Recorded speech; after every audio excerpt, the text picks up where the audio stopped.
Tired of juggling multiple apps for project management? Today, we're diving into why switching from Basecamp to Notion might be the productivity boost your team needs. Basecamp is known for its straightforward structure, offering a set of predefined tools like to-do lists, message boards, and file sharing. But what if your team needs something more adaptable? That's where Notion shines. One of the biggest advantages of Notion is its extreme flexibility. Unlike Basecamp's fixed layout, Notion lets you build your workspace exactly how you want it. Think of it like digital Legos. You can create custom databases for project tracking, embed documents directly into your pages, and design dashboards tailored to your team's specific workflows. This is a game changer for teams with unique processes that can't fit into Basecamp's rigid structure. Notion's templating system is another huge time saver. Need a project roadmap, a CRM, meeting notes template?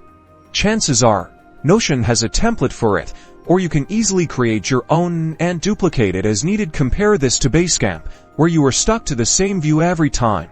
Let's talk price. Basecamp charges a flat fee, which can be cost-effective for larger teams. Notion's pricing is more tier and offers a generous free plan for personal use for smaller teams. Notion could potentially save you some money and offer more functionalities. Finally, Notion aims to be an all-in-one workspace. You can integrate it with tools you already use, like Google Drive, Slack, and countless others, further streamlining your workflow by having everything in one place. Notion reduces context switching and helps your team stay focused. Basecamp offers some integrations, but is not as versatile as Notion. Ultimately, the best platform depends on your team's individual needs. If you prefer a simple, structured approach, Basecamp might be a good fit, but if you need flexibility, customization, and an all-in-one workspace, Notion is definitely worth considering. Now, tell us in the comments, which platform do you prefer and why?